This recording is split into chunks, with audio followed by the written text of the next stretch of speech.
ओम शांति। आज international yoga day है।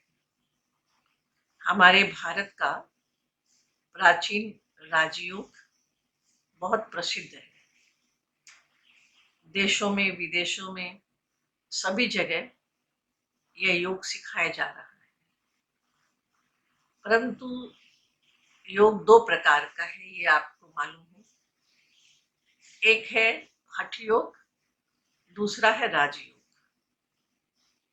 हठ योग के द्वारा हमारी शारीरिक तंदुरुस्ती अच्छी होती है, परंतु ये याद रहे आप सबको,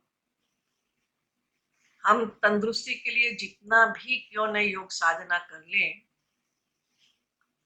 पर अगर हमारा मन अच्छा नहीं है तो उसका प्रभाव शरीर पर नहीं पड़ता है।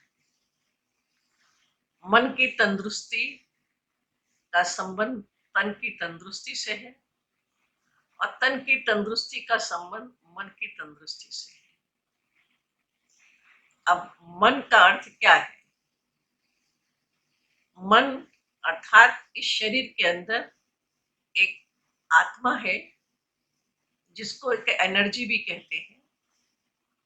अगर वह एनर्जी शरीर में ना हो तो ये शरीर बेकार हो जाता है। जैसे गाड़ी के अंदर ड्राइवर न हो तो गाड़ी बेकार है, ठीक उसी तरह से इस शरीर के अंदर आत्मा जो है एक ड्राइवर का काम करती है। ये शरीर मोटर गाड़ी है, आत्मा इसको चला रही है। आत्मा के तीन मुख्य गुण हैं: मन, बुद्धि और संस्कार। सबसे पहले इसमें आता है मन। गीता के अंदर भी मन को महत्व बताया गया है। इसे कहा गया मन मनाभव। मन बहुत सूक्ष्म अंग है इस आत्मा का। कहते हैं मेरे मन को मत दुखाओ। साथ साथ ये भी कहा गया है मन के अंदर संकल्प चलते हैं। संकल्प भी दो प्रकार के होते हैं। एक संकल्प शुद्ध होते हैं, जिसको पॉजिटिव कहा गया है।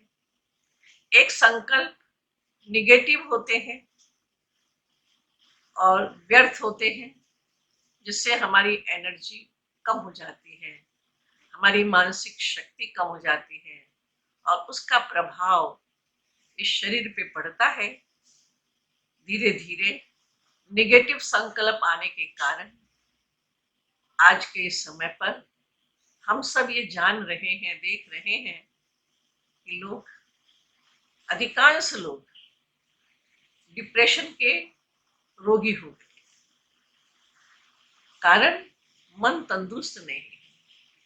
मन के अंदर वेस्ट थॉट्स, निगेटिव थॉट्स बहुत ज्यादा है। प्रजापिता ब्रह्मा कुमारी ईश्वरी विश्वविद्यालय के अंदर मन को सकारात्मक विचार देने के लिए योग सिखाया जाता है। यह योग क्या है? जिसका नाम है राजयोग। यह योग ऐसी क्रिया है जिस तरह से एक तार के साथ तार का संबंध होता है। अगर तार से तार न जोड़ा जाए तो क्या लाइट मिलेगी? शक्ति आएगी? हम लाइट जला पाएंगे? नहीं। ठीक इसी तरह से हमारे अंदर जो सोल है, आत्मा है, उस आत्मा का ऊपर कौन है? परमात्मा है,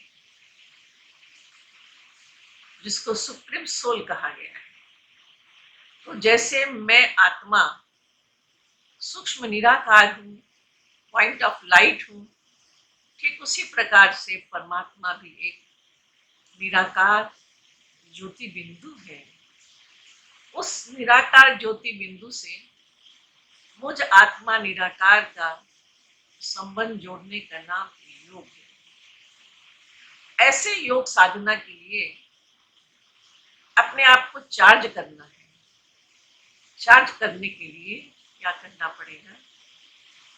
बुद्धि का योग उससे लगाना पड़ेगा। दूसरा अंग है बुद्धि, बुद्धि का योग उससे लगाना पड़ेगा।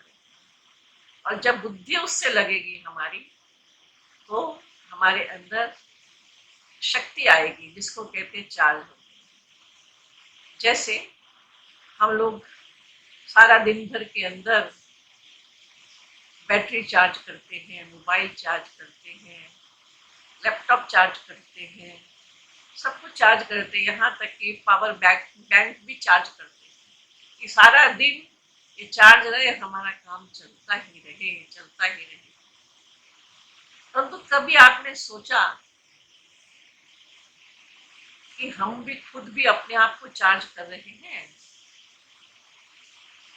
तो योग एक चार्ज करने की चीज है, अपने आप को चार्ज। तो सुप्रीम सोल के संग अगर हमारा कनेक्शन होगा, तो हमारे अंदर की बैटरी चार्ज होती है, अर्थात हमारे अंदर शक्ति आती है, जिसको कहा जाता है विल पावर। और जिस विल पावर के द्वारा हम एक बहुत बड़ी शक्ति, एनर्जी जिसको कहते हैं, वो प्राप्त करते हैं। और प्राप्त करने के कारण हमारा मन बड़ा अच्छा रहता है। नहीं तो कहते हैं मन बड़ा चंचल है, परंतु वो चंचल मन अचल बन जाता है, उसमें शक्ति आ जाती है।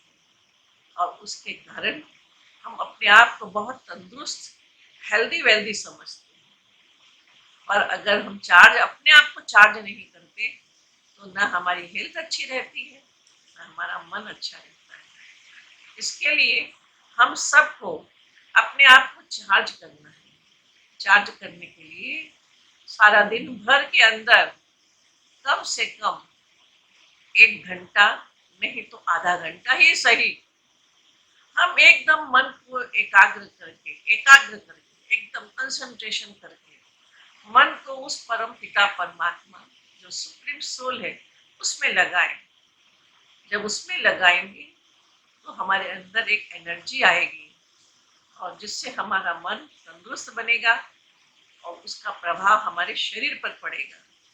हम ऐसा नहीं कहते कि शरीर का आप योग मत करिए, वो भी करना जरूरी है शरीर की तंदुरुस्ती के लिए, परंतु साथ साथ मन का भी योग करना है, जो कहा गया मन मना भाव।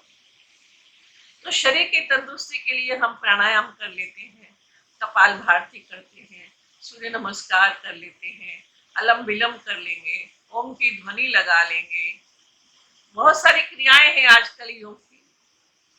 जितना समय हम शरीर की तंदुरुस्ती के लिए दे सकते हैं, और ज्यादा कुछ नहीं तो हम पैदल करना शुरू कर दें, वो भी हमें एक योग का प्रयोग होता है, जिससे शरीर अच्छा रहता है और मन में खुशी भी आती है। इसलिए आज के इस योगा डे पर हम सब एक संकल्प लें कि सारे दिन भर के अंदर ज्यादा नहीं तो कम से कम आधा घंटा ही सही, हम अपने आप को चार्ज करें। आप शारीरिक क्रिया भले 1 घंटा करिए, फिजिकल एक्सरसाइज करिए, जरूर करिए, परंतु अपने मन को चार्ज करने के लिए आधा घंटा 1 घंटा समय, वो भी सवेरे का समय, अगर अपने आप को आप चार्ज करेंगे, तो आप पाएंगे कि हमने अपने जीवन को नया बना लिया है। एक जीवन के अंदर ऐसी प्राप्ति होगी जो जीवन में कभी नहीं किया आपने। खुशी मिलेगी। हर इंसान क्या चाहता है? खुशी चाहता है, उमंग में रहे, खुश रहना सीखे, तो खुशी मिलेगी। और जहाँ खुशी है, वो सबसे बड़ी एक खुराक है। आप भले आप सूखी रोटी खाइए, परंतु अगर खुशी है, तो सूखी रोटी भी मेवा के समान लगती है। खुशी नहीं है, तो आप घी मक्खन मलाई भी रोटी में खाइए, परंतु उसमें भी ताकत नहीं आती। तो आत्मा को ताकतवर बनाना है, और शरीर को भी ताकतवर बनाना है, तो दोनों ही योग करना बहुत जरूरी है। इसीलिए इस योग का नाम राजयोग और कर्म योग कहा गया है। राजयोग इसलिए कहा गया है, कर्म योग इसलिए कहा गया है कि आप अपने कर्म इंद्रियों के राजा बन सकते। कभी कभी चलते चलते हमारे मुख धोखा देता है, आंखें धोखा देती है, किसी को अपशब्द बोल देते हैं, आदि आदि, परंतु इनसे हम बच जाते हैं और अपने कर्म इंद्रियों का हम राजा बन जाते हैं। इसलिए राजयोग है। और ऐसा योग करने से आप खुद जीवन में पाएंगे कि अपनी कर्म इंद्रियां शीतल हो गई हैं। इसलिए योगी के लिए कहा गया है, योगी बड़े परमार्थी, योगी बड़े परमार्थी, शीतल उनके अंग, तपत बुझाए और की, दे दे अपना रंग। अर्थात जब हमारे हर अंग शीतल होते हैं, हमारे हर इंद्रियों के हम राजा बन जाते हैं, तो हर अंग शीतल होने के कारण स्वयं भी शीतल और दूसरों को भी हम शीतल बना लेते हैं। हम स्वार्थी नहीं लेकिन परमार्थी बन जाते हैं। तो आइए आज के दिन पुनः हम सब मिलकर इस 21 जून के योगा दिवस पर जो हमारे भारत के प्रधानमंत्री जी ने शुरू किया है, इस योगा दिवस को हम सफल बनाएं, अपने लिए और सब विश्व की आत्माओं के लिए सफल बनाएं, तो हमारा भी अपना जीवन सफल होगा और सभी का सफल होगा। इन्हीं शुभकामनाओं के साथ ओम शांति।